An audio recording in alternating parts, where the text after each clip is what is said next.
আপনি যদি মনে করেন গুগল ক্রোম থেকে আপনার সার্চ হিস্টোরিগুলো ডিলিট করে ফেলছেন, তাহলে এটা সম্পূর্ণ ভুল ধারণা। কারণ আপনি এমন অনেক সাইট ভিজিট করে রাখছেন যেগুলো গুগল ক্রোম থেকে আপনি ডিলিট করার পরেও কিন্তু সম্পূর্ণভাবে সেই সার্চ হিস্টোরিগুলো ডিলিট হবে না। আপনাকে আলাদা উপায় সেই সার্চ হিস্টোরিগুলো ডিলিট করতে হবে। আর এই সার্চ হিস্টোরিগুলো সম্পূর্ণভাবে ডিলিট না হওয়ার কারণেই আপনার ফোনটা কিন্তু অনেক সময় গরম হয়ে যায় বা ভারী হয়ে যায়। তো কীভাবে তাহলে আপনার ফোনের এই সার্চ হিস্টোরিগুলো সম্পূর্ণভাবে আপনি ডিলিট করবেন, চলুন আমি সেই প্রসেসটা দেখিয়ে দিচ্ছি। ভিডিওটি টাইমলাইনে শেয়ার করে রাখুন, অনেক কাজে লাগবে। তো ফার্স্টে আপনি গুগল ক্রোম ওপেন করবেন।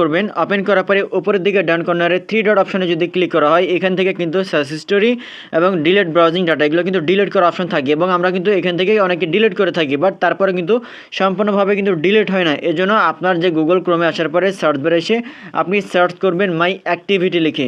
মাই অ্যাক্টিভিটি লিখে সার্চ করার পরে প্রথম যে সাইটটা পাবেন মাই অ্যাক্টিভিটি লেখা আছে, আপনি এই অপশনটা ওপেন করবেন। এরপর আপনার গুগল অ্যাকাউন্টের মাই অ্যাক্টিভিটি অপশন ওপেন হয়ে যাবে। এবার নিচের দিকে একটু স্ক্রল করলে আপনি দেখতে পাবেন যে আসলে কোথায় কী আপনি সার্চ করেছেন, কোন ডেটে কখন কি সার্চ করেছেন, এ টু জেড সব কিছু কিন্তু আপনি এখান থেকে দেখতে পাবেন, ঠিক আছে। তো এখান থেকে যদি আপনি ডিলিট না করেন, এটা কিন্তু সম্পূর্ণভাবে ডিলিট হবে না। তো ডিলিট করবেন কিভাবে?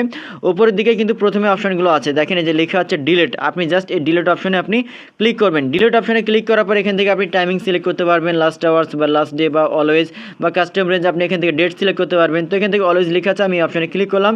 এই অপশনে আসার পর এখান থেকে টিক মার্ক অপশন থাকবে, এগুলো আপনি সিলেক্ট করবেন। তারপরে নেক্সট লেখা আছে, আপনি নেক্সটে ক্লিক করবেন। নেক্সটে ক্লিক করার পরে আবার ডিলিট লেখা আছে, আপনি ডিলিট অপশনে ক্লিক করবেন। তো দেখতে পাচ্ছেন অলরেডি এটা কিন্তু ডিলিট হয়ে গেছে। এখন গট ইট লেখা আছে, আপনি গট ইটে ক্লিক করবেন। এরপর আপনার সার্চ হিস্টোরি বা অ্যাক্টিভিটিগুলো যেন এখানে সেভ না থাকে, এজন্য আপনি আগে থেকে চাইলে এগুলো আপনি স্টপ করে রাখতে পারবেন। যেমন ওয়েব অ্যান্ড অ্যাপ অ্যাক্টিভিটি, এটা কিন্তু অন আছে, আপনি জাস্ট এই অপশনে ক্লিক করবেন। ক্লিক করার পরে নিচের দিকে একটু স্ক্রল করলে দেখতে পাবেন টার্ন অফ লেখা আছে, আপনি অপশনে ক্লিক করবেন।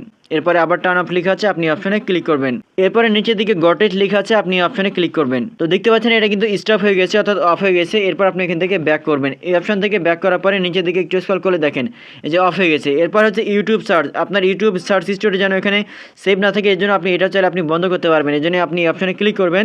তারপর নিচের দিকে যে টার্ন অফ লেখা আছে, আপনি অপশনে ক্লিক করবেন। এরপরে হচ্ছে পজ লেখা আছে, আপনি অপশনে ক্লিক করবেন, তাহলে কিন্তু এটা পজ হয়ে যাবে। সেভাবে খুব সহজে কিন্তু আপনি আপনার সার্চ হিস্টোরিগুলো পার্মানেন্টলিভাবে আপনি স্টপ রাখতে পারেন বা আপনি ডিলিট করতে পারবেন। ভিডিওটি সো মাচ ইম্পর্টেন্ট, আপনার টাইমলাইন শেয়ার করে রাখুন, যে কোনো সময় কাজে লাগবে। ধন্যবাদ।